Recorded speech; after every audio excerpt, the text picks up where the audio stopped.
जय श्रीराम जय शिवराय. मी संजय कृष्णली रामभक्त उपाध्याय. आम्ही सगळे छत्रपती शिवाजी महाराजांना आपला आदर्श मानतो. मेरे पिताजी इमरजेंसी के दौरान जेल में जाना चाहते. मी माझ्या बोरीवलीचा बांगलादेश होऊ देणार नाही. भारत कोई धर्मशाला नहीं कि कोई भी उठा और आकर बस गया. काफी यंग एज से आप श्री अटल बिहारी वाजपेयी जी के रैलीज अटेंड करते थे, तो वहाँ से आपको क्या इंस्पिरेशन मिला? राष्ट्र हित प्रथम, वैयक्तिक हित अंतिम, यही मेरी पार्टी ने सिखाया है. जिस मिडिल क्लास लोगों ने आपको जिताया, उनके लिए आपकी क्या विजन है?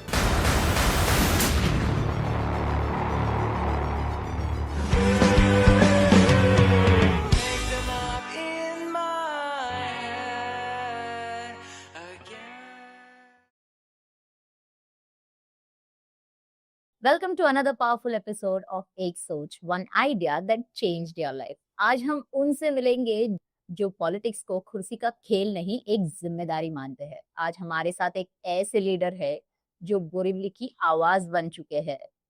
ग्रास रूट से उठे, पब्लिक के बीच में काम किया और अब महाराष्ट्र लेजिस्लेटिव असेंबली बोरीवली को रिप्रेजेंट कर रहे हैं. तो हम बात कर रहे हैं एमएलए श्री संजय भाई उपाध्याय जी की. So let us all welcome him on एक सोच, one idea that changed your life. Welcome Sanjay ji. नमस्कार निराली जी. नमस्कार. So जैसे ये एक सोच, ये जो पॉडकास्ट है, ये पूरा पॉडकास्ट हम एक सोच के बारे में बात करते हैं, आपकी जर्नी के बारे में बात करते हैं. तो हमें जानना है आपकी जर्नी की शुरुआत कैसे हुई? मैं विले पार्ले में एक बहुत सामान्य परिवार में चौल में रहता था. मेरे पिताजी पार्ले ग्लूकोज सभी ने खाया होगा, उस कंपनी में काम करते थे. मेरी माता वो गृहिणी है. पिताजी राष्ट्रीय स्वयंसेवक संघ के स्वयंसेवक. मेरे घर के सामने ही संघ की शाखा लगती थी और इसलिए बाल्यकाल से ही मैं आरएसएस से जुड़ा और यहीं से मेरी सामाजिक जीवन की जर्नी शुरू होती. बचपन से ही पिताजी ने जो किताबों में इतिहास पढ़ाया जाता है, उस इतिहास से हटके भी भारत का इतिहास मुझको पढ़ाया, समझाया और उसका मेरे मन मस्तिष्क पर बहुत प्रभाव पड़ा. मेरे पिताजी इमरजेंसी के दौरान जेल में जाना चाहते थे, लेकिन पारिवारिक जिम्मेदारियों के चलते वो उस आंदोलन में जेल में नहीं गए. उनके मन में वो कसक थी और कहीं न कहीं मेरे माध्यम से मैं वो काम करूं, ऐसे उनके मन में अपेक्षा थी. और संघ का काम करते करते कब मैं पार्टी से जुड़ा, बहुत नैसर्गिक प्रक्रिया में ये सारी चीज़ें होती हैं. शुरुआत में भारतीय जनता पार्टी के चुनाव की पूरी धुरा ये संघ स्वयंसेवक संभालते थे, क्योंकि बहुत सीमित कार्यकर्ता हम लोग थे. मुझे याद है राम जेठमलानी जी के लोकसभा चुनाव में पिताजी टेबल पर चुनाव के बैठे थे और मैं छोटा बच्चा था. मैं भी मेटल का एक बिल्ला पाकर नाच रहा था. पहली बार मैंने पूरी बाजी वहीं पे चुनाव में खाई थी. फिर कॉलेज में जब गया तो धीरे धीरे पार्टी से जुड़ना हुआ. विश्व हिंदू परिषद, बजरंग दल की एक्टिविटी से जुड़ा. तब कॉलेज में इलेक्शन हुआ करते थे और मिठीबाई कॉलेज में कॉलेज इलेक्शन के समय मर्डर हुआ था, ONDC डिसूजा था. और इसके लिए लोग चुनाव लड़ने से डर रहे थे, घर में भी भय का वातावरण रहता था. ऐसे मैंने UR का चुनाव लड़ने का फैसला किया और सभी जगह से मेरे दोस्तों ने भी कहा नहीं लड़ना चाहिए, मेरे परिवार ने भी कहा नहीं लड़ना चाहिए, लेकिन मैंने फैसला लिया था. और हम कॉलेज में बैठे और हमने तय किया कि टॉस उड़ाते हैं. अगर फैसला मेरे पक्ष में आया तो मेरी पूरी टीम मेरे लिए काम करेगी, और नहीं आया तो वो जो बोलेंगे वो मैं करूँगा. टॉस उड़ा, मैं जीता और इस प्रकार से मेरी पॉलिटिकल जर्नी एक यूथ लीडर के नाते शुरू. सो जैसे जीतना आपको पहले से ही like you have always been very much dedicated और जीतना आपको ज्यादा पसंद है, like you are very confident और and you never give up, like अब गिव अप एटीट्यूड आपका नहीं है। और हमने जब आपका रिसर्च कर रहे थे हमने ये भी देखा you were the youngest, you were promoted as the youngest general secretary and that was the first time जहाँ पे बीजेपी में youngest general secretary सिलेक्ट हुए थे। तो उसके बारे में आपका क्या कहना है? मैंने जैसे मेरी पृष्ठभूमि के बारे में आपको बताया, तो एक कॉरपोरेशन का चुनाव हुआ 1992 में। उस चुनाव में मैं जिस बस्ती में रहता था वो शिवसेना का गढ़ हुआ करता था। डॉक्टर रमेश प्रभु वहाँ के कॉरपोरेटर थे, मुंबई के मेयर रहे, शिवसेना के बहुत कद्दावर नेता। उनकी वहाँ पर दहशत थी, लोग प्रेम भी करते थे उनको। और ऐसे में बीजेपी अलग लड़ रही थी। मेरी बस्ती में मैं अपने साथियों को लेकर कैंपेन कर रहा था। वो चुनाव हम बहुत कम वोटों से हारे और चुनाव हारने के बाद मराठी के बहुत बड़े कलाकार हैं विनय आपटे जी, उनके पिताजी हमारी शाखा के स्वयंसेवक थे। उनके निवास पर हम सब बैठ के मीमांसा कर रहे थे कि हम चुनाव क्यों हारे। तो मैंने सुझाव दिया कि केवल चुनाव के समय काम करेंगे तो हम कभी नहीं जीतेंगे, हमने पार्टी का काम सतत करना चाहिए। और तब मुझे युवा मोर्चा के वार्ड अध्यक्ष की जिम्मेदारी मिली। तब से जो मैंने काम करना शुरू किया, मैं बीजेपी के वार्ड के उपाध्यक्ष, महामंत्री और अध्यक्ष पद पर मैंने काम किया। मैंने एक असेंबली में फुल टाइमर करके काम किया। मुंबई की यूथ विंग का ऑर्गेनाइजिंग सेक्रेटरी करके काम किया, पूरे मुंबई में प्रवास किया, मुंबई का यूथ विंग का अध्यक्ष बना। मेरा कार्यकाल काफ़ी सफल रहा और फिर मुंबई के मंत्री, उपाध्यक्ष, मैंने हर स्टेप पर जाकर अपना प्रवास आगे बढ़ाया है।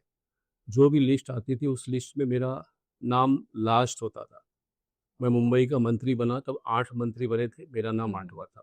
अच्छा। मैं मुंबई का उपाध्यक्ष बना तो 12 उपाध्यक्ष बने थे, मेरा नाम 12वां था। लेकिन बाकी 11 वहीं रहे। मैं 8वें मंत्री से उपाध्यक्ष बना, 12वें उपाध्यक्ष से मुंबई का महामंत्री बना। और ऐसे में मैंने बहुत लंबे समय तक मुंबई को पार्टी का काम करने का प्रयास किया। और एक सामान्य घर से जो मैंने शुरुआत की थी, तो सामने वाला क्या बोलता है जिससे अपमानित महसूस होता है। मैंने ये मेरे प्रवास में कोशिश की कि मैं किसी को इस प्रकार से हट नहीं, मैं किसी के लिए खड़ा हूँ, किसी के लिए, किसी के दुख सुख में उसके पीछे मजबूती से खड़ा रहूं, तो मुझको उसको डांटने का भी अधिकार है। और तब अगर मैं इसको डांटता हूं तो मेरी डांट भी उसको प्यारी लगती है। और मुंबई में काम करते समय भले मैं सख्ती से काम करता हूं, लेकिन एक बहुत बड़ी टीम मेरे नज़दीक इसीलिए आती है कि मैं ईमानदारी से उनके लिए लड़ता हूं। उनके वैयक्तिक प्रवास में, राजनीतिक प्रवास में वो आगे बढ़ें इसकी चिंता करता हूँ। लेकिन ऐसा करते समय वो मेहनत करें ये भी चिंता करता हूँ। और इसके लिए जब मुंबई का महामंत्री बना, राजपुरोहित जी हमारे अध्यक्ष थे, तो उनका विश्वास था और उम्र में छोटा होने के बावजूद भी सारी जिम्मेदारियां मेरे पास वो देते थे। इस बात का मुझे अभिमान है। कहा जाता है फ्रॉम श्री गोपीनाथ मुंडे जी से लेके देवेंद्र फडणवीस जी तक सभी हमेशा आपको संगठन का एक आदमी मानते हैं, तो इसके लिए आप क्या कहना चाहते हो? मैं जिस परिवार, जिस पृष्ठभूमि से आया, मैं कभी चुनाव लड़ूंगा ऐसा सोचता भी नहीं।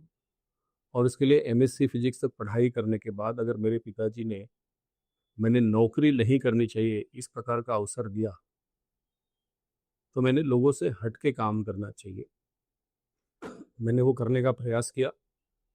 और जब तय था कि मेरे पास मेरी शिक्षा है, मेरी बुद्धि है, मेरा हार्डवर्क है, यही मेरी पूंजी है, तो मैंने भी ये सोचा कि मेरे पास शायद पार्टी के संगठन के सिवाय दूसरा पर्याय नहीं है।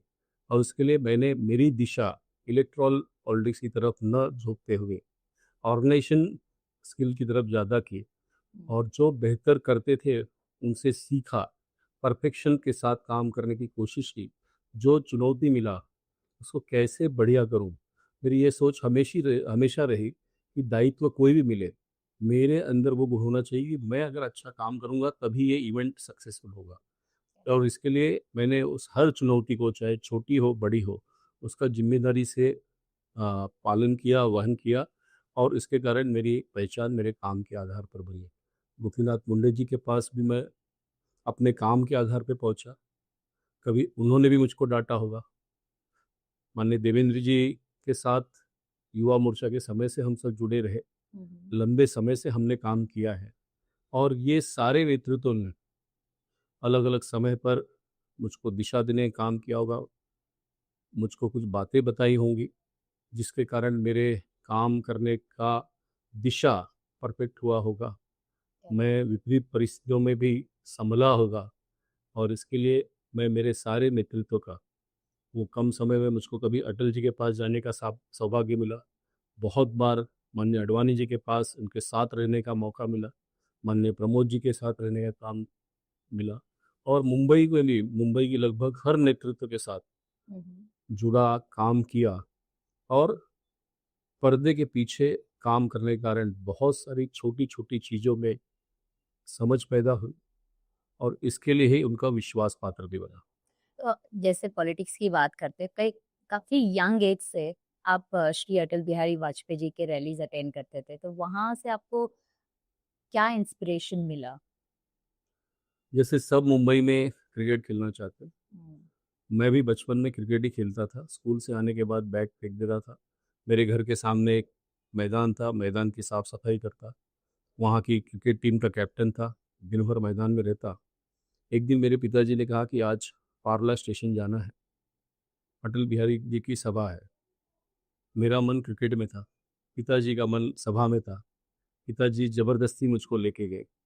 मेरे समझ में उस दिन कुछ नहीं आया, लेकिन मैंने ये देखा कि विले पार्ले स्टेशन की उस सभा में जब अटल जी बोल रहे थे, तो कोई पेड़ पर बैठा था, कोई सीढ़ियों पर बैठा था, कोई ज़मीन पर बैठा था, कोई पुल के ऊपर बैठा था और उनके बोलते ही लोग जो तालियां बजाते थे, मेरे उतना ही समझ में आया था। लेकिन धीरे-धीरे जब मैं बड़ा होते गया, तब अटल जी जो बोलते थे, उससे, उस विचार से उनके उनका फ़ैन हुआ ऐसा कह सकता हूँ या उनके कारण ही पार्टी से जुड़ा ऐसा कह सकता हूँ। दूसरा, घर के पीछे ही एक चुनावी सभा में जॉर्ज फर्नांडिस जी आए थे और उनका भी भाषण जब मैंने सुना तो ये 2 स्पीच ने छोटे समय में मुझ पर बहुत प्रभाव डाला और उनके विचार सुन के ही मैं पार्टी से जुड़ा और एयरपोर्ट के सामने घर है, इसके लिए कई बार कार्यक्रम का आयोजन करने का मौका मिला जिसमें अटल जी, अडवाणी जी आते थे और उसके लिए शायद बीजेपी से जुड़े लाखों कार्यकर्ताओं को अवसर नहीं मिलता होगा, लेकिन मैं भाग्यशाली रहा कि मैं इन नेताओं के सानिध्य में रहा, उनके विचार सुनने समझने का मौका मिला, उनकी सभाओं को आयोजन करने का मौका मिला। करेक्ट। अगर हम कॉमन मैन पर्सपेक्टिव अगर बात करें, तो आज के डेट में भी लोग ये सोचते हैं पॉलिटिक्स में पढ़े लिखे लोग नहीं आते, whereas you are an MSc in physics. So ऐसे जो विचारधारा रखते हैं उनके लिए आप क्या कहना चाहोगे? मेरा मत है कि राजनीति में अच्छे लोगों ने आना चाहिए, पढ़े लिखे लोगों ने आना चाहिए। मेरे साथ पढ़े हुए लगभग सारे मेरे मित्र आज अमेरिका में काम कर रहे हैं और मेरी माँ की मैंने लंबे समय तक डांट सुनी थी कि इतना पढ़कर भी निकम्मा है। माँ होती है, माँ का प्यार होता है, वो डांटती है तभी बच्चा आगे बढ़ता है। लेकिन पिताजी का विश्वास था, हम लोग रात रात भर घर से बाहर काम करने जाते थे तो माँ दरवाज़ा नहीं खोलती थी, घर के बाहर, चाल के बाहर बैठे रहते थे और फिर थोड़ी देर बाद पिताजी संजा बुझा के घर का दरवाज़ा खोलते थे। लेकिन जब मेरी माँ को, मेरे पिताजी को ये लगा कि मैं 1 रात में, 2 रात में, 3 रात घर से बाहर हूँ, तो भी मैं गलत नहीं करूँगा, मैं कोई नशा नहीं करूँगा, मैं किसी गलत लाइन में नहीं जाऊँगा। तो मेरे परिवार ने वो विश्वास दिया और मुझको सामाजिक काम करने के लिए स्वतंत्र किया। पॉलिटिक्स पॉलिटिक्स में दो चीजें बहुत है, एक तो पावर और एक पैसा। तो जब पैसे की बात आती है आपके यहाँ पे नहीं चलता, आपके सामने वो चीज़ चलती ही नहीं है। तो उसके बारे में आप क्या कहोगे? मैं शुरुआत से ही मैं प्रचारक बनना चाहता था, संघ का प्रचारक बनना चाहता था। मैंने संघ की द्वितीय वर्ष तक की ट्रेनिंग ली और जब मैं प्रचारक निकल रहा था तब मेरी माँ ने बहुत आग्रह किया कि काम ही करना है तो यहाँ रह के कर सकता है, और तब से सादा जीवन जीना ये सोच के रखा था। और इसके लिए धन उतना ही सीमित होना चाहिए कि मैं अपनी आवश्यकताओं को पूरा कर सकूं। मेरा परिवार भी जो मुझे मिला शादी के बाद, मेरी पत्नी, आज मेरी दोनों बेटियां, वो भी जिस प्रकार से मेरे साथ हैं, तो इसमें धन एक बड़ा फैक्टर नहीं है। और पार्टी का काम करते समय कभी भी मुझको धन की वजह से मैं कोई काम नहीं कर पाया, ऐसी बाधा नहीं है। मैं दादर से पैदल घर पे आया हूँगा, मैंने बाइक पे मुंबई का प्रवास किया होगा, मैं मुंबई के हाजी अली, सायन, बांद्रा, अंधेरी, इन स्थानकों पे से खड़े होकर 10 रुपये 12 रुपये में टैक्सी लेकर कभी बोरीवली, कभी विले पार्ले, कभी साउथ बॉम्बे, कभी सायन से रात को घर आता था। लेकिन मैंने कभी किसी से कर्जा नहीं लिया। ये सारा प्रवास करते समय कभी होटलों में, बड़ी बड़ी पार्टियों में नहीं गया, लेकिन कार्यकर्ताओं के घर गया। वहाँ पर भोजन की व्यवस्था भी होती थी, वहाँ पर चाय नाश्ता भी मिलता था, और उसके लिए कई बार घर से निकलते समय बिना पैसे के निकलूं तो भी पूरा दिन सारी चीज़ें करने के बाद घर पर आता था और एक पैसे की भी आवश्यकता नहीं पड़ती थी। इस प्रकार का संबंध, इस प्रकार का व्यवहार मैंने मुंबई में स्थापित किया। और ऐसे करने वाले काफ़ी कम लोग रहते हैं जो पैसे को एक्सेप्ट नहीं करते हैं। जैसे कि अगर करंट एग्ज़ाम्पल की मैं बात करूँ, इल्लीगल हॉकर्स को हटाना। कभी भी लोगों ने यही सोचा पैसे दे देंगे, फिर से वापस आ जाएँगे, सब कुछ नॉर्मल बैक टू नॉर्मल हो जाएगा। लेकिन इस बार वैसा नहीं हुआ। क्योंकि वो लोग संजय उपाध्याय क्या है ये नहीं जानते। और आज से 22 वर्ष पूर्व विले पार्ले में भी जब दीनानाथ मंगेशकर हॉल में इसी प्रकार से बांद्रा से हॉकर्स आए और उनकी दादागिरी बढ़ गई, तब हमने एक मुहिम चलाई थी। मेरे ऊपर 200 से अधिक हॉकर्स ने हमला किया था, जानलेवा हमला किया था, ओह! बट तब भी मैं नहीं डरा था। और बोरीवली आने के बाद यहाँ की बहनों ने कहा था कि स्टेशन पर चलते समय डर लगता है, भय लगता है। मैंने उन्हें वचन दिया था कि दिन हो या रात, बोरीवली में बहन हो, बेटी हो, माँ हो, उसको सुरक्षा का भाव ही हमेशा लगना चाहिए। मैंने बोरीवली हो, महावीर नगर हो, इस हर जगह से उनकी दादागिरी ख़त्म करने का काम किया है। लोग बोरीवली स्टेशन अवॉइड करते थे, हुँ। आज आप अपनी बड़ी से बड़ी गाड़ी में बैठकर बोरीवली स्टेशन पर से आगे दहीसर जा सकती है, दहीसर से कांदिवली आ सकती हैं। आपको कहीं पर भी वेट नहीं करना पड़ता, और इसकी प्रशंसा पूरे मुंबई ने की है। हाँ, मुझे प्रलोभन देने का कोशिश हुआ, मुझे धमकाने की कोशिश हुई, मुझ पर हमले करने की कोशिश हुई, मेरी पत्नी को डराया गया, ओह! लेकिन मैंने एक चीज़ का संकल्प लिया था, और वो ये था कि मैं अपना भी कोई आदमी अगर फेरी लगाता होगा, तो उसके लिए फ़ोन नहीं करूँगा। ये हा माझा माणूस है, ये मेरा आदमी है, इसको आप छोड़ दो। क्योंकि जिस दिन मैं ऐसा करूँगा, ये मेरा आंदोलन, ये कमज़ोर पड़ेगा। और उसके लिए कोई आया होगा, तो मैंने कहा कि आप दुकान किराए पे ले लो, मैं आपको डिपॉज़िट में मदद कर सकता हूँ। आई गेस आपने ऐसा किया भी। और कई लोगों को आपने इंस्पायर्ड भी किया। मुझको अच्छा लगा जब महावीर नगर के एक्शन के बाद वो लोग मुझसे मिलने आए। तो ना, जब महावीर नगर में आप व्यवसाय करते हो, अब इतने वर्षों में भरपूर कमा चुके हो, तो जीवन भर रास्ते पर ही क्यों रहना, क्यों गालियाँ खाना?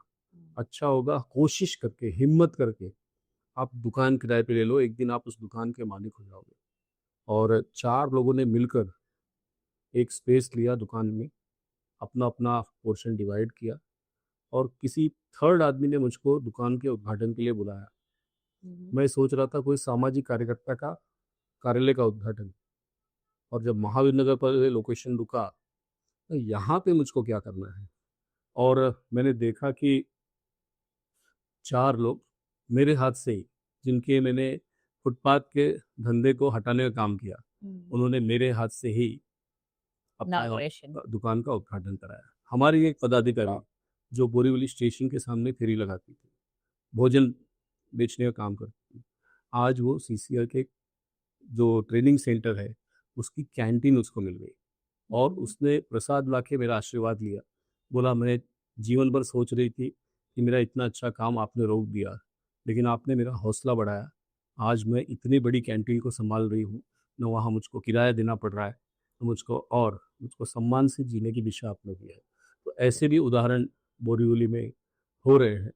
हाँ, मैं डरा नहीं और मैंने कहा भी खुल के कि जब तक मेरे सर पे श्री राम का आशीर्वाद है, कोई मेरा बाल भी बांका नहीं कर सकता। और इसलिए मुझे मेरे ईश्वर पर विश्वास है, मुझे बोरीवली की जनता पर विश्वास है, मुझे मेरी पुलिस पर विश्वास है। और इसके लिए जब मेरा काम प्रामाणिक है तो मुझको डरने की आवश्यकता नहीं। और इसलिए अब इस पैटर्न को लोगों ने बोरीवली पैटर्न का नाम दिया है और अब मुंबई में अलग अलग स्थानों पर इस प्रकार से कार्रवाई की जाए, इसके समर्थन की बात हो रही है, इससे सीखने की बात हो रही है। लेकिन बहन जी, मैंने किसी के विरोध में काम नहीं किया। मैंने पुलिस को यही कहा सलोनी जी कि अगर वो हॉकर है, हाई कोर्ट सुप्रीम कोर्ट के आदेश के बाद भी वो फुटपाथ छोड़ो रोड पर बैठते हैं, तो मैं भी मेरा ऑफिस नहीं लूँगा, मैं भी लाखों रुपए नहीं करूँगा। और निराली जी, मैंने निर्णय लिया कि मैं फुटपाथ पर नहीं, रोड के बीचों बीच अपना ऑफिस डालूंगा। और मैं टेबल कुर्सी लेकर एसबी रोड पर बीचों बीच बैठा। मैंने कोई आंदोलन नहीं किया, मैंने किसी को गाली नहीं दी, मैंने किसी के विरोध में कोई कार्यक्रम नहीं किया। परिणाम ये था कि महानगर पालिका और पुलिस ने बोरीवली में ये करके दिखा दिया जो लगभग असंभव था। आज कोर्ट में लोग गाड़ी लेकर जाते हैं, आज पुलिस स्टेशन के दरवाजे खुल गए। पहले जेल में जाने में 20-20 मिनट लगता था पुलिस स्टेशन से, आज 2 मिनट में जाते हैं। बोरीवली के लोगों का प्रवास सुखद हुआ है, उनके 20-20 मिनट हर बोरीवली करके मैंने बचाए हैं। ये समय पैसा भी है, ये समय उनके वैयक्तिक जीवन में आएगा तो दिन में 2 बार यानी 40 मिनट का उनका वैयक्तिक फायदा हुआ। और इसके कारण बोरीवली कर की जनता इस निर्णय से बड़ी खुश भी है और आभार भी व्यक्त करती है। तो अगर हम बोरीवली की बात करते हैं, कई सारे चेंजेस हो रहे हैं, लेकिन कई सारे लोग अभी भी नाराज है। लेकिन वो अगर हम फ्लड की बात करें या फिर वाटर लॉगिंग की बात करें, तो मानसून आते ही वाटर लॉगिंग वगैरह शुरू हो जाता है। तो इस विषय में हमारा प्रायर कोई भी प्लानिंग हम कर रहे हैं या फिर कोई भी ऐसी कोई अपॉर्चुनिटी ला रहे हैं ताकि हमको ये वाटर लॉगिंग की चीजें फेस ना करनी पड़े? निराली जी, 4 महीने पहले ही कमर कस ली थी, एक रोड के मॉनिटरिंग की शुरुआत की थी। आज बोरीवली के 78 में से 50 रोड्स बनकर रेडी हो गए। वाह। ठीक है। और उसके बाद हमने कोशिश की कि ये नए रोड बनने के बाद स्टॉर्म वाटर ड्रेन हो, ड्रेनेज लाइन हो, इसमें कचरा नहीं रहे हो। सोसाइटियों का अगर लेवल अप एंड डाउन हुआ हो तो उसमें बराबर पाइप लगा के वो पानी बाहर निकले, इसकी चिंता की है। अब इन सारे रोड के हम उद्घाटन करने वाले हैं और उसके लिए जब मानसून में बाकी लोग रो रहे हैं तो मैं कह सकता हूँ कि मैं हंस रहा हूँ और मेरी बोरीवली की जनता हंस रही है, क्योंकि मैंने पहले पसीना बहाया करेक्ट। और इसके कारण बोरीवली के लिए अच्छा दिन है। और सेकेंड फेज में बोरीवली में 128 रोड सीसी रोड होंगे। अब सेकेंड फेज में वो सारे रोड मानसून के बाद हम लेंगे और अगले साल के बाद अगले 20 वर्षों के लिए कम से कम बोरीवली के सड़क ये गड्ढा मुक्त होंगे। बोरीवली के लोगों को सड़क की समस्या का सामना नहीं करना पड़ेगा, केवल सफाई करना है, झाड़ू मारना है और फुटपाथ ठीक से हो, उस पर ठीक से मार्किंग हो, कलरिंग हो, इसकी चिंता मुझको करनी है। मुझको लगता है कि ये प्रिकॉशन मैंने पहले लिया, इसके लिए बोरीवली में ईश्वर के आशीर्वाद से समस्या नहीं है। एंड आई एम श्योर अगर यही पैटर्न सारे लोकेलिटी के एमएलए यूज करे तो I am sure people will not complain, they will not keep complaining and they'll come out of that as well. जी, मैं बिल्कुल चाहता हूँ कि पूरे मुंबई के रास्ते अच्छे हों, क्योंकि मैं केवल बोरीवली का नहीं पूरे महाराष्ट्र को रिप्रेजेंट करता हूँ। मुंबई हम सबकी जान है और उसके लिए अगर मुंबई के रास्ते बेहतर होंगे तो हमारे मुख्यमंत्री देवेंद्र फडणवीस जी, हमारे प्रधानमंत्री नरेंद्र मोदी जी, इनका जो सपना है कि मुंबई को एक आर्थिक महासत्ता बनाना है, मुझको लगता है बेहतर इंफ्रास्ट्रक्चर, फिर वो कोस्टल रोड हो, वो अंडरग्राउंड मेट्रो हो, वो टनल्स हो, वो अच्छे रोड हो, ये मुंबई को एक विश्व स्तर का शहर बनाने के लिए प्रेरित कर रहा है। और मुझे पूरा विश्वास है कि लोग बोरीवली पैटर्न को फॉलो करेंगे भी। दूसरा, एक सामाजिक सुरक्षा का भी भाव रास्ते पर होना आवश्यक है। निराली जी, मैं देख रहा था कि बहुत सारे वाइन शॉप के बाहर हम्म। लोग फुटपाथ पर शराब पी रहे थे। हम रास्ते बना दें और उसका इस प्रकार से दुरुपयोग हो, यह भी बर्दाश्त नहीं था। हमने बोरीवली के वाइन शॉप के बाहर शराब पीने पर पूर्ण पाबंदी लगाई है। अब थोड़ी सी चुनौती बाकी है कि जो गार्डन्स में और कुछ रोड्स पर अंधेरे का फायदा लगाकर कुछ लोग शराब पीते हैं।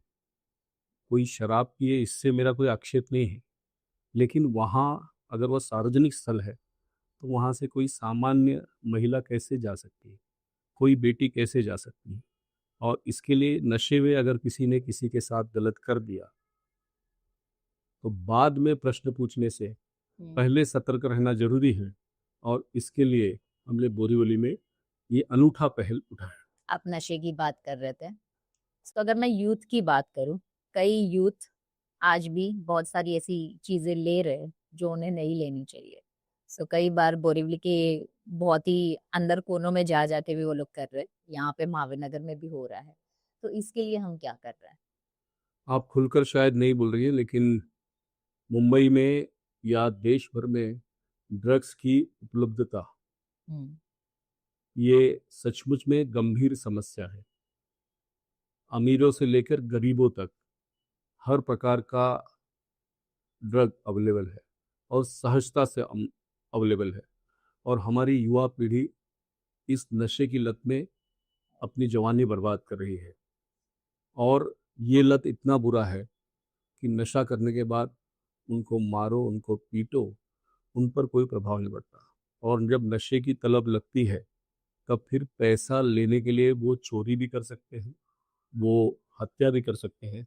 आप देखेंगे कि दहिसर में पिछले महीने 3 मर्डर हुए, उसका संबंध ड्रग्स से था। बोरीवली ईस्ट में, वो दहिसर से जुड़ा हुआ भाग है, वहाँ पर एक लड़के ने सुसाइड की, वो भी ड्रग्स से जुड़ा हुआ मामला है। जोगेश्वरी में एक महिला ने ड्रग्स के चक्कर में अपनी 2.5 साल की बच्ची से बलात्कार करने के लिए अपने प्रेमी को अवसर दिया, यह भी ड्रग्स से जुड़ा हुआ मामला था। और उसके लिए अनेक माएँ आज इसलिए परेशान है कि वो कैसे अपने बेटे को, अपने बेटी से ड्रग्स से छुटकारा पाए। और ये हम सब के लिए भी चुनौती है। और सरकारी मीटिंगों में पुलिस अधिकारियों के साथ हम इसके लिए दबाव डाल रहे हैं, लेकिन जिस प्रकार से छोटी पुड़िया लाखों में बिक जाती है, इसके लिए इस पर अंकुश लगाने में बहुत तकलीफ हो रही है। नशा मुझको भी है, लेकिन काम का नशा है।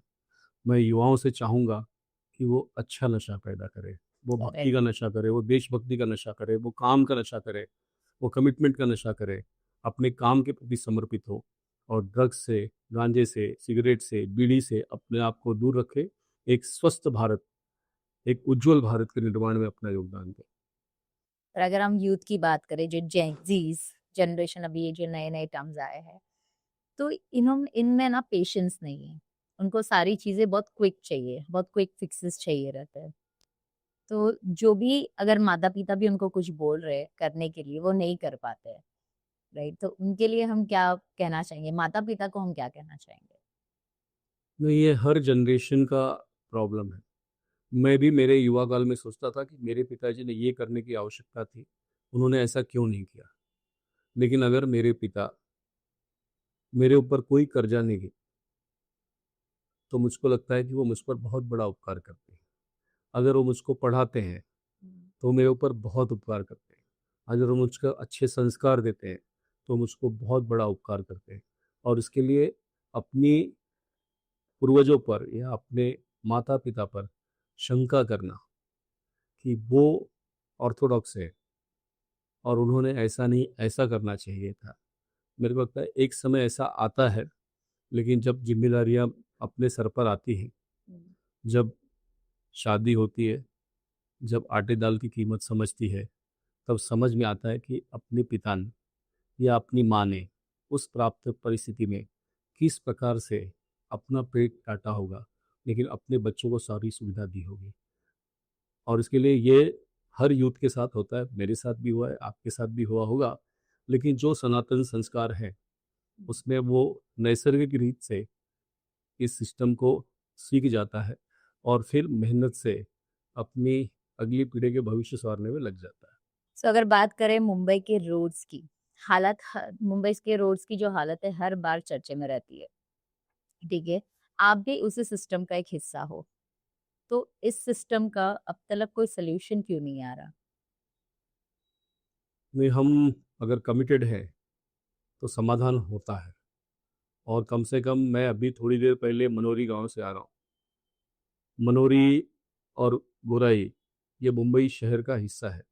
कई वर्षों तक मुंबई के लोगों को ये भी पता नहीं था कि ये मुंबई का भूभाग है, और वहाँ के गांव वालों को भी वो गांव में है कि शहर में है ये आज भी द्वंद्व है। उनके पास सारे बेसिक इंफ्रास्ट्रक्चर का अभाव है। न वहाँ पर रास्ते हैं, न वहाँ पर स्कूल है, न वहाँ पर हॉस्पिटल है, न वहाँ जिम्नेशियम है। मैं खुशी से बोल सकता हूँ कि वहाँ पर भी रास्ते बनाने का काम मैं शुरू कर रहा हूँ। वहाँ पर भी स्वच्छ जल पहुँचे इसकी चिंता कर रहा हूँ। वहाँ पर भी अस्पताल पहुँचे, ये मेरी जिम्मेदारी है, वो मेरा संकल्प है। उनके घर पर रोज़ कोई न कोई नोटिस आ रही है, तो उनको आश्वस्त करने का काम कि ये आपका पैतृक निवास है, आप यहाँ पर अपनी मर्जी के हिसाब से काम कर सकते हैं। आपका घर बनाते समय आपको किसी के पैसे देने की आवश्यकता नहीं। यह काम मैंने किया है। और बोरीवली के उद्यान हो, बोरीवली के रास्ते हो, ये बाकी जगह से अलग हो। अगर आप मेरे साथ कभी बोरीवली में निकलेंगे तो आपको ध्यान में आएगा कि मैंने इस चुनौती का स्वीकार किया है और प्रयास छोटा ही हो, करने का प्रयास सफलता से किया है, और उसका आशीर्वाद मुझे मिल रहा है। सो कई सारे बदलाव आप लेकर आए हो पॉलिटिक्स में, बोरिवली की बात करें, महावीर नगर की बात करें, सब जगह पर आपने एक सबसे बड़ा जो चुनौती ली थी वो है इलीगल इमिग्रेंट्स बांग्लादेशियों को हटाने के लिए। सो उस पे आपका क्या स्टैंड है? जिस दिन मुझे पार्टी ने चुनाव का उम्मीदवार बनाया, फॉर्म भरने के बाद, बाहर आने के बाद मीडिया के सामने मैंने कहा था मेरी दो प्रायोरिटी है, हिंदुत्व और विकास। और केंद्रीय गृह मंत्री अमित शाह जी की सभा में उनकी उपस्थिति में जाहिर तौर पर कहा था मैं बोरीवली का बांग्लादेश नहीं होने दूंगा। और तब लोग सोच रहे थे बावला है, बोरीवली में तो हिंदू है, जैन है, धर्म की नगरी है, संस्कृति की नगरी है, यहाँ बांग्लादेशी कहाँ। और जब मैंने एक एक करके बांग्लादेशी ढूंढना शुरू किया तो लोग शौक में थे कि 5,000 से अधिक बांग्लादेशी ये बोरीवली में है। मुंबई में ये संख्या लाखों में होगी। ये इस हिसाब से हमारी सिक्योरिटी को थ्रेट है। भारत कोई धर्मशाला नहीं कि कोई भी उठा और आकर बस गया। सैफ अली खान जो बैंड्रा जैसे पॉश इलाके में रहते थे, उन पर भी हमला करने वाला बांग्लादेशी ही निकला। ठीक है। और इसके लिए सरकारी कॉन्ट्रैक्टर हों या फिर प्राइवेट, उनके यहाँ पर जो लेबर है ये बांग्लादेशी है। परसों आसाम के मुख्यमंत्री ने भी कहा कि चीप लेबर के चक्कर में आप बांग्लादेशियों को अपने देश में घुसने मत दीजिए। हमारे गृह मंत्री अमित शाह जी का कमिटमेंट है कि बांग्लादेशी को यहाँ से हटाना है। हमारे प्रधानमंत्री नरेंद्र मोदी जी का भी कमिटमेंट है कि ये घुसपैठ बंद होनी चाहिए। और इसके लिए आप वर्तमान पत्र पढ़ेंगे तो रोज आ रहा है कि आज 2,000 बांग्लादेशी भेजे गए, आज 50 बांग्लादेशी भेजे गए, आज इतने बांग्लादेशी पकड़े गए।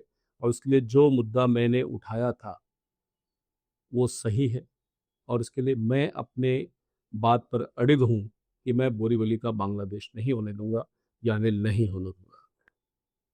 तो इसके ऐसे कोई भी चीज हम करते हैं उसके प्रोज और कॉन्स दोनों भी रहते हैं। तो ये चीज जब आपने किया, ये कोई भी नहीं कर पाता है और ना किसी ने किया है अब तक। You were the first one to bring this up. So इसके थ्रेड्स भी हुए होंगे आपके साथ, तो उसको आपने कैसे फेस किया? मुझको नहीं लगता कि किसी ने भी मुझको बांग्लादेशी या रोहिंग्या के इशू पर धमकाने की कोशिश की। उल्टे इस पर मुझको जन समर्थन मिला है। और सरकारी अधिकारियों ने भी, जब मैंने उनसे इस बात की मार्मिक अपील की तो मेरी बात से सहमत हुए। आज पुलिस हो, महानगर पालिका हो, सब इस मिशन में जुड़े हैं कि बांग्लादेशी को यहाँ से हटाना है। निश्चित ही एक बड़े जनमानस का मत परिवर्तन की आवश्यकता है और बोगस डॉक्यूमेंट ये लोग बना लेते हैं, दिखने में लगभग हमारे जैसे होते हैं और उसके लिए आइडेंटिफाई करना भी एक चैलेंज होता है, डॉक्यूमेंट्स को वेरीफाई करना भी एक चैलेंज होता है। आधार कार्ड के आधार पर नागरिकता मान लेते हैं हम। मैंने हाउस में पूछा था कि आधार कार्ड ये नागरिकता का प्रमाण है क्या, और गृह मंत्री जी ने कहा था कि बिल्कुल नहीं है। तो अगर नहीं है तो आधार कार्ड के आधार पर उसको भारत का नागरिकता हम कैसे दे रहे हैं? और उसके लिए जो बांग्लादेशी है, जिसको राष्ट्रगान नहीं आता, जिसको यहाँ की बोली भाषा नहीं आती, जो यहाँ पर चीप लेबर के चक्कर में पेनिट्रेट कर रहा है, वो कहीं न कहीं मुंबई के लिए थ्रेट है, देश के लिए थ्रेट है। और इसके लिए जब देश की बात आती है तो संजय उपाध्याय छोटा है, और इसके लिए राष्ट्रहित प्रथम, वैयक्तिक हित अंतिम, यही मेरी पार्टी ने सिखाया है। तो जो संस्कार मेरी पार्टी ने मुझको दिए हैं, जो विचार दिए हैं, मैं उस विचार को लेकर आगे बढ़ रहा हूँ और इसके लिए मुझको डरने की कोई आवश्यकता है। अरे सो डर के आगे ही जीत है।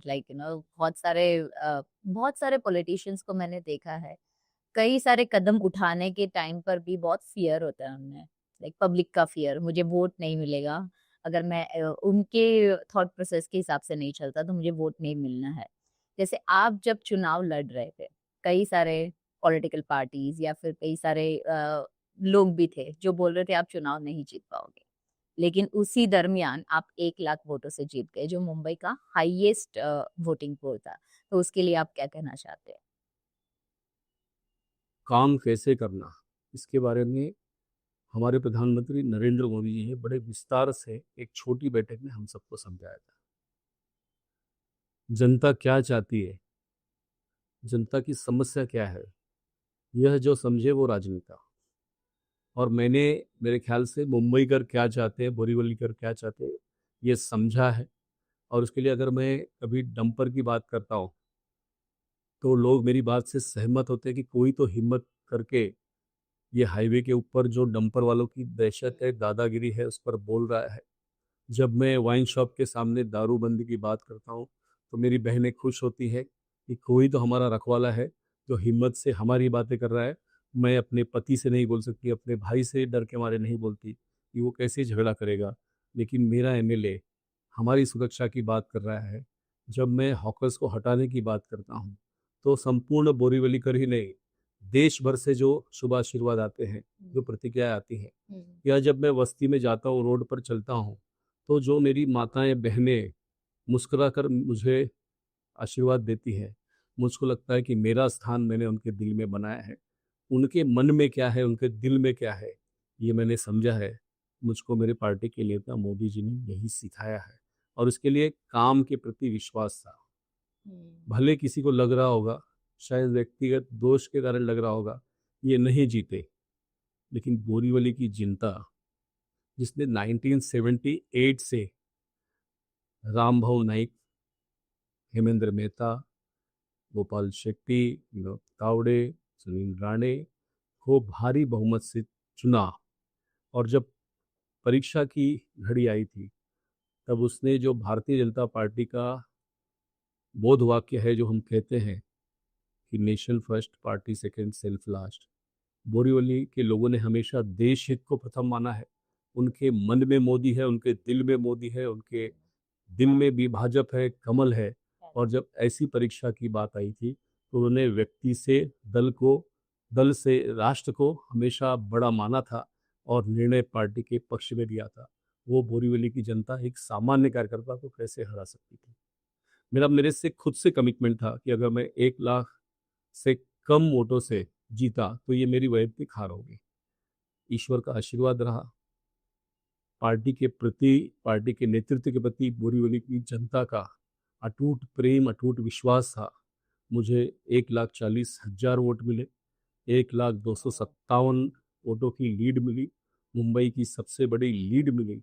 और ये केवल और केवल भाजपा ने संभव है कि एक सामान्य कार्यकर्ता को महाराष्ट्र की सबसे प्रतिष्ठित सीट को देती है। और ये मेरे वैयक्तिक जीवन का सबसे सर्वोच्च सर्टिफिकेट कह सकता हूँ मैं था कि पार्टी ने मुझे ये विश्वास लायक समझा कि मुझे बोरीवली का टिकट दिया। तो हम राजनीति की बात कर रहे थे, तो राजनीति में हमेशा जो सच बोलता है उसको हमेशा साइडलाइन किया जाता है या फिर पार्टी ही उसको तोड़ देता है। आप किस तरह बच गए? नहीं, जो सच बोलता है, जो गलत नहीं करता, उसकी गलती निकालेंगे कहाँ से?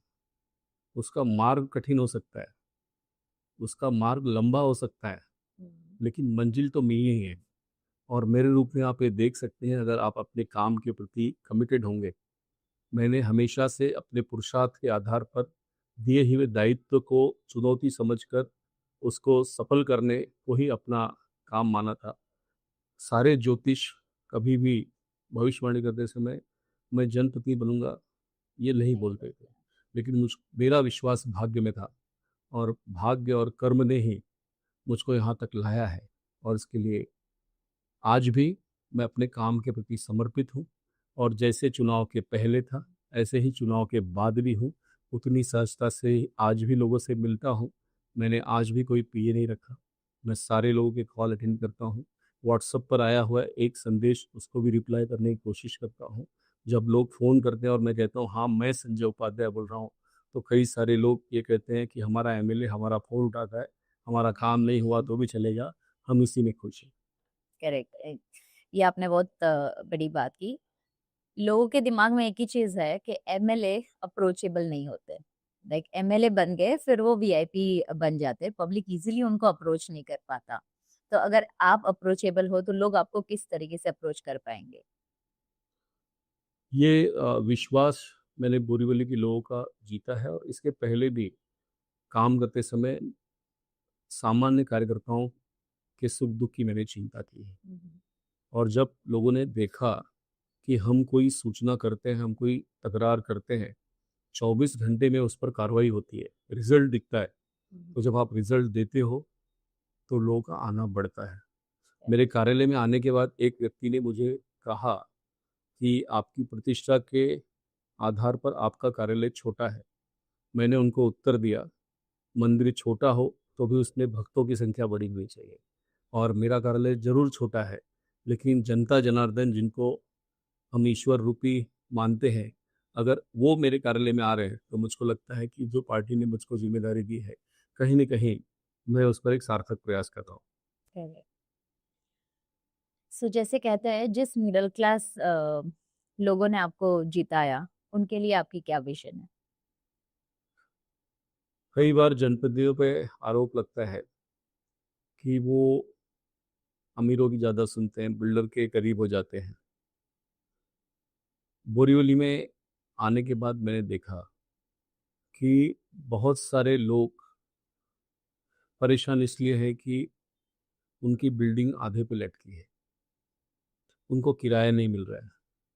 पैसा देने के बाद भी 10-10 सालों तक उनके फ्लैट नहीं मिल रहे हैं। और उसके लिए इस समस्या को लेकर मैंने एक अपना वीडियो जारी किया, जो काफ़ी वायरल भी हुआ और उसके कारण बहुत दूर दूर से लोग मेरे पास समस्याएं लेकर आते। मेरे ऑफिस में जब मैं लोगों को रोते देखता हूँ तो मुझको भी पीड़ा होती है। और मैं समझता हूँ कि जब बिल्डर का मैं कोई दुश्मन हूँ ऐसा नहीं, लेकिन मैंने एक जनप्रतिनिधि के नाते किसका साथ देना चाहिए। तो जो सक्षम है वो तो अपना काम कर ही रहा है, लेकिन जो कमज़ोर है, जो सामान्य जन है, जिन्होंने बोरीवली को भारतीय जनता पार्टी का गढ़ बनाया, वो सामान्य मध्यम वर्गीय लोग ये बोरीवली से बाहर नहीं जाने चाहिए। ये मेरा कमिटमेंट है।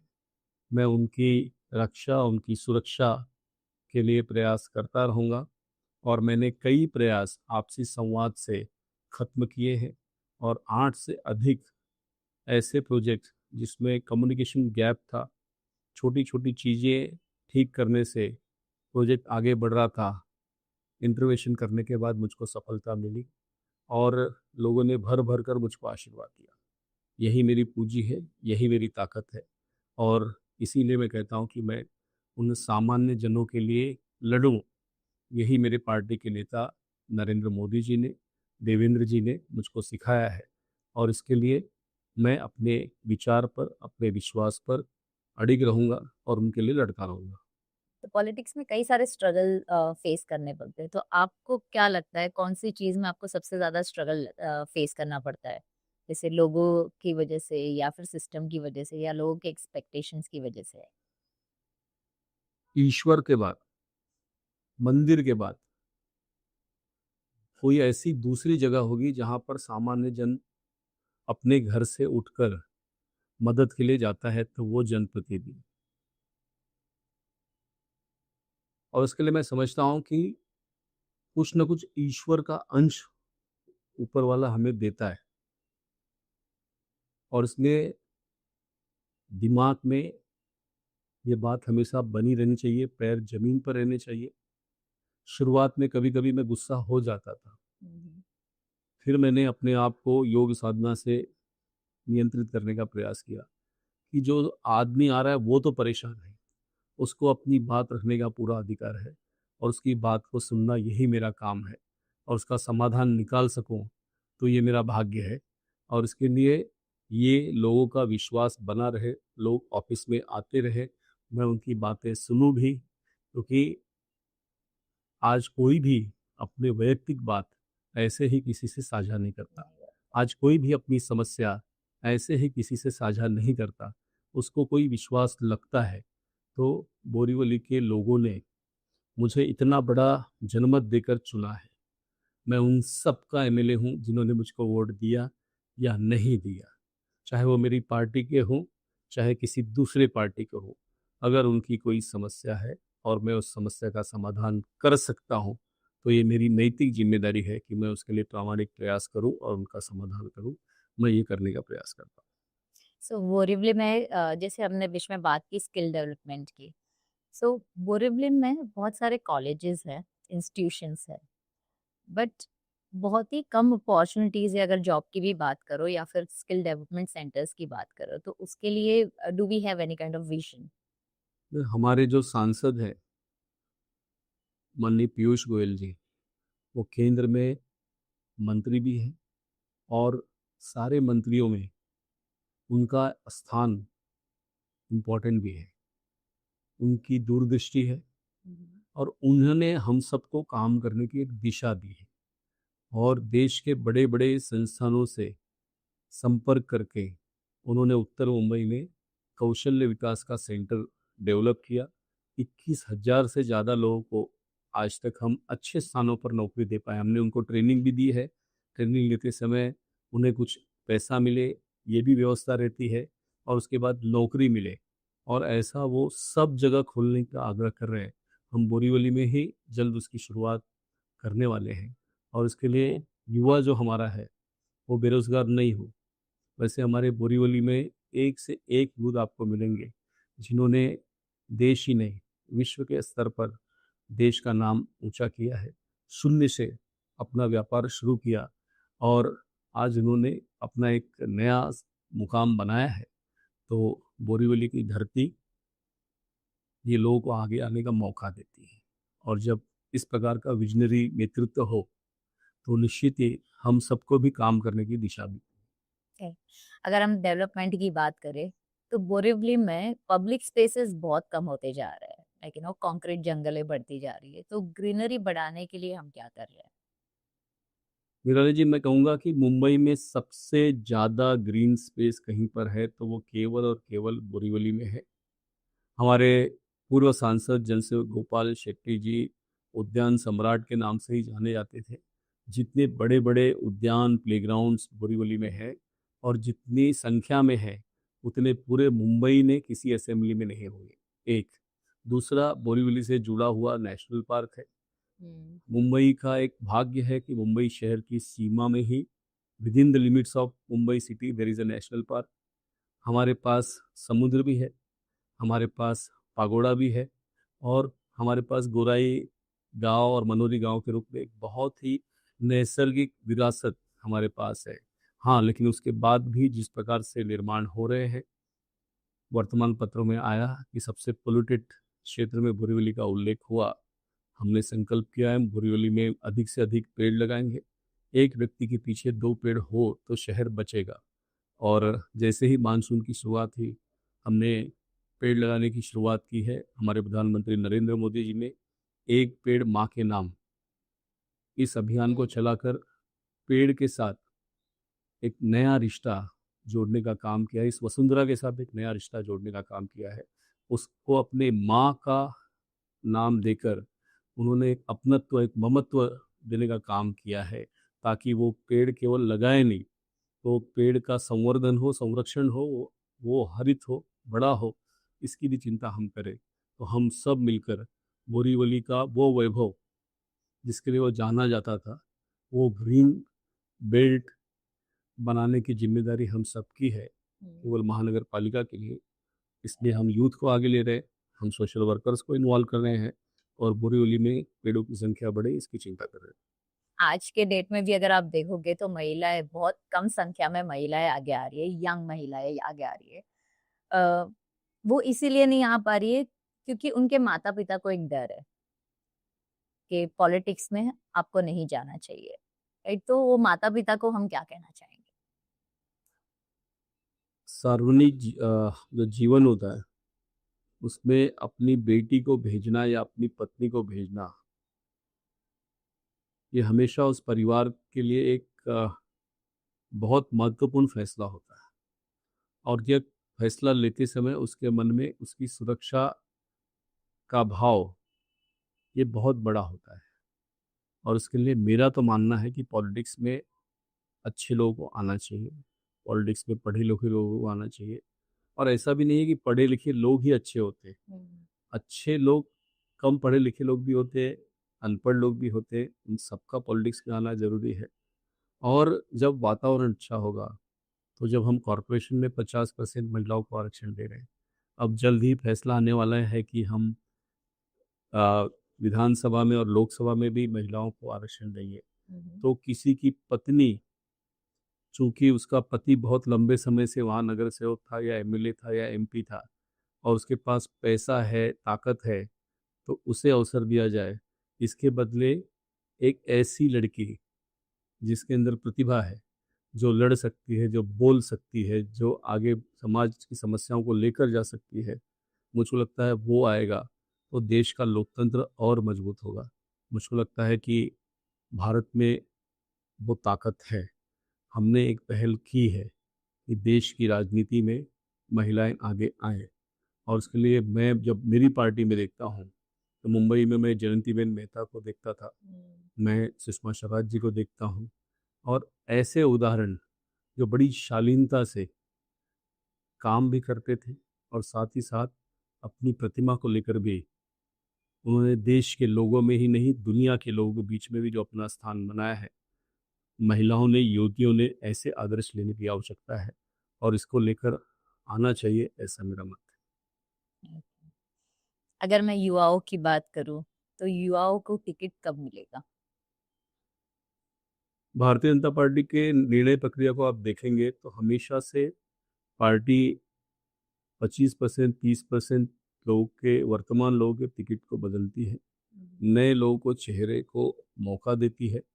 ये इसलिए करती है कि ताकि पार्टी में नया नेतृत्व हमेशा आता रहे। संगठन की प्रक्रिया में भी हमने हमारे जो मंडल के अध्यक्ष बनाए हैं, वार्ड के अध्यक्ष बनाए हैं, इनकी उम्र भी 35 से 45 वर्ष की हो, ये हमने कंडीशन रखी है, ताकि जो कांग्रेस की दुर्गति हुई, जो कम्युनिस्ट की दुर्गति हुई, वो भारतीय जनता पार्टी की नहीं हो। इसमें नया नेतृत्व हमेशा आता रहे। और इसके लिए हमारे प्रधानमंत्री नरेंद्र मोदी जी, हमारे गृह मंत्री अमित शाह जी, हमारे राष्ट्रीय अध्यक्ष नड्डा जी, हमारे महाराष्ट्र का जो नेतृत्व है माननीय देवेंद्र जी हो, माननीय चंद्रशेखर बावनकुळे जी हो, हमारे मुंबई के अध्यक्ष आशीष शेलार जी हैं, इन सब ने इस निर्णय को बड़ी कठोरता से न केवल इम्प्लीमेंट किया, बल्कि आपको जान के खुशी होगी कि मुंबई में हमने 1/3 से अधिक महिलाओं को अध्यक्ष बनाया है।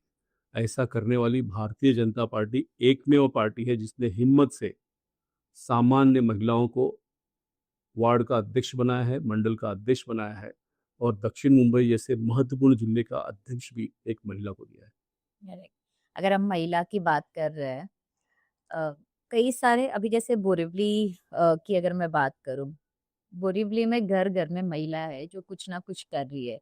गवर्नमेंट के काफी सारे स्कीम्स भी है स्टार्टअप को लेकर। अभी भी अवेयरनेस घर घर तक नहीं पहुंच रही है कि आप स्कीम्स की यूटिलाइज कैसे करोगे, सारे महिला के जितने भी स्कीम्स है गवर्नमेंट की वो यूटिलाइज कैसे करेंगे। तो उसके लिए हम कुछ कर रहे हैं। हमारी मुंबई शहर का एक स्वभाव रहा है, मुंबईकर खुददार है। वो अपनी रोजी रोटी की चिंता अपने पुरुषार्थ से करता है। वो सरकार के ऊपर बहुत कम डिपेंड रहना चाहता है। Yeah. और इसके लिए मुंबई का यूथ हो, वो व्यापार की सोचता है, वो नौकरी की सोचता है। और सरकारी नौकरी की चिंता या सरकारी सब्सिडी की चिंता या सरकारी स्कीम में जाने की चिंता या सरकारी अस्पताल में जाने की चिंता, ये मेरा सामान्य मुंबईकर नहीं करता। और इसके कारण कई बार वो इन योजनाओं से वंचित भी रहता है। लेकिन मोदी जी ने बहुत सारी योजनाएं ऐसी लाई हैं जो जिसका फ़ायदा सामान्य जन ले रहे हैं। वो चाहे सबको राशन देने की बात हो, तो जिनको समस्या है, देश के 80 करोड़ होंगे लेकिन मुंबई के भी लाखों लोग आज पिछले 4 साल से मोदी जी की इस योजना का फ़ायदा ले रहे हैं। ठीक है, मोदी जी ने महिलाओं के लिए जो जो स्कीम लाई, गर्भवती महिलाओं के लिए हो, प्रेग्नेंट लेडी को जो छुट्टी मिलती है, ये छुट्टी अमेरिका में भी नहीं मिलती थी। हम अमेरिका को बहुत मॉडर्न मानते हैं, करेक्ट। लेकिन 60 दिन का अवकाश ये अमेरिका भी नहीं देता। लेकिन हमारा लोकतंत्र हमारी महिलाओं को ये अधिकार देता है, और इसके लिए हमारा लोकतंत्र मजबूत है। इसमें महिलाओं का सम्मान है, महिला नेतृत्व का सम्मान है। हाँ, मुंबईकर सरकारी योजनाओं के प्रति थोड़े निरुत्साही दिखते हैं, लेकिन जो इसमें अवसर ढूंढता है उसको कामयाबी भी मिलती है। तो पॉलिटिक्स में सबसे ज्यादा टफ क्या है? मैं जब राष्ट्रीय स्वयंसेवक संघ के द्वितीय वर्ष में ट्रेनिंग ले रहा था, तब आरएसएस छोड़कर विद्यार्थी परिषद, विश्व हिंदू परिषद, बजरंग दल, भारतीय जनता पार्टी के जो यूथ थे, उन 15 के आसपास यूथ की बैठक श्रद्धेय मोहन राव भागवत जी ने ली थी।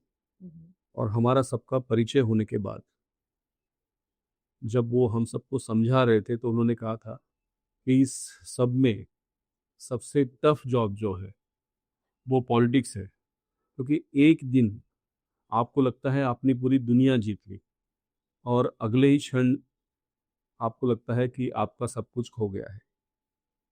इस दो बिंदु के बीच में अपना मानसिक संतुलन, संयम बनाए रखना, ये लगता है पॉलिटिक्स की सबसे बड़ी चुनौती है। जो इसको जीत गया वो सफल हो गया, जो इसमें फंस गया वो असफल हो गया, और यही सबसे बड़ी चुनौती। सो पॉलिटिक्स में अगर आप देखो तो लॉयल्टी है ना, किस तरीके से लॉयल्टी को देखा जाता है?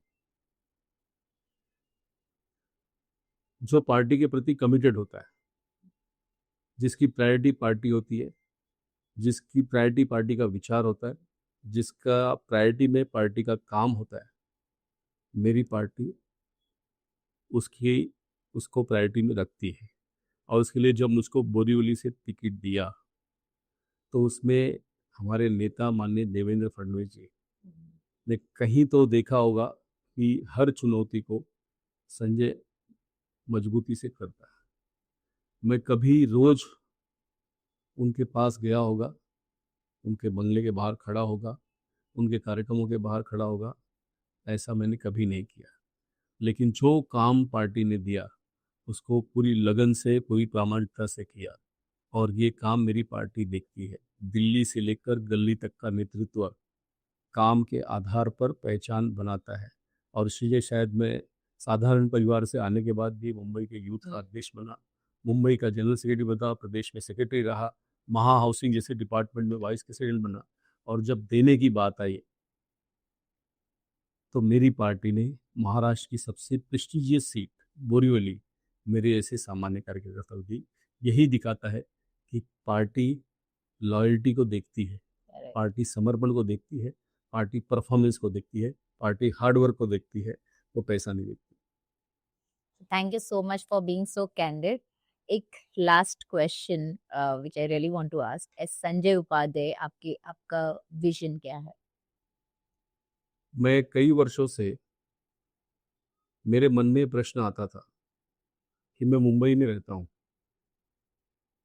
मेरे पास सारी सुख सुविधाएं हैं, मुंबई के चाल में रहने वाला हो, बिल्डिंग में रहने वाला हो, बंगले में रहने वाला हो, उसको 24 घंटे बिजली मिलती है, उसको सारी सुख सुविधाएं बेहतर, एयरपोर्ट, रोड, ट्रेन, सारी सुविधाएं, अच्छे स्कूल, कॉलेज। लेकिन मेरे ही समय में पैदा हुआ एक दूसरा यूथ जो मुंबई से ही बाहर रहता था, चाहे वसई में हो, विरार में हो या दूरदराज गांव में हो, उसको पढ़ने के लिए भी मिट्टी के तेल के दिए का सहारा लेना पड़ता था। उसको पूरा अधिकार था वो सिस्टम के खिलाफ हथियार उठाता, बट उसने विश्वास किया इस देश के लोकतंत्र में। उसको लगा था कि कभी कोई नरेंद्र मोदी आएगा, वो पूरे देश को अंधेरे से निकालेगा। कोई मोदी आएगा जो महिलाओं को खुले में शौच से बैठने से रोकेगा और हर घर शौचालय बनाएगा। कोई मोदी आएगा जो गरीबों को पक्के मकान देगा। कोई मोदी आएगा जो हर घर में नल देने का प्रयास करेगा। मुझको लगता है मेरा आदर्श इन्हीं में है, और मैं राजनीति में अंतिम व्यक्ति पर जो आदमी बैठा है, हमारे जो विचारक थे जिन्होंने इस पार्टी की स्थापना की, पंडित दीनदयाल उपाध्याय, उन्होंने अंत्योदय की बात की है कि जब हम सत्ता में हैं, जब हम पार्टी का काम कर रहे हैं, तो सेवा के माध्यम से हमने समाज में अपना स्थान बनाना चाहिए। और मैं भी सेवा के माध्यम से इस राजनीति में, इस देश में या इस महाराष्ट्र में अपना स्थान बनाना चाहता हूँ। कहते हैं ना लोग कई सालों से एक पैटर्न से जीते आ रहे हैं, राइट? तो चेंजेस जल्दी एक्सेप्ट नहीं कर पाते। उनको चाहिए क्लीन मुंबई, क्लीन बोरेवली, उनको बहुत सारी चीजें, और वही चीजों को लेके वो गवर्नमेंट को कंप्लेन किए जाते हैं। सो आई अर्ज ऑल द व्यूअर्स, ये शो के माध्यम से जो भी चेंजेस हमारे एमएलए जी कर रहे हैं, please learn to accept that, because अगर आप लोग ही एक्सेप्ट करोगे तभी जाके Borivali will grow more, Mumbai will grow more. So thank you so much Sanjay ji for being here. बहुत धन्यवाद निहाल जी। One last thing, if you can say something related to this talk show. एक तो ये कहूँगा, आपकी सोच अच्छी थी, आपके स्टूडियो में आकर अच्छा लगा, और मैं कहूँगा कि मेरे जैसे न्यू कमर को एक प्लेटफॉर्म देने का आपने जो प्रयास किया, इसके लिए भी आपका आभार व्यक्त करता हूँ। और एक सोच, ये मुंबई के यूथ को जो कुछ करना चाहता है देश के लिए, उसको आगे लाने के लिए प्रयास करता रहे। हिलाल जी, आपके इस प्रयास के लिए, एक सोच के लिए मैं आपका आभार व्यक्त करता हूँ। धन्यवाद। Thank you so much once again.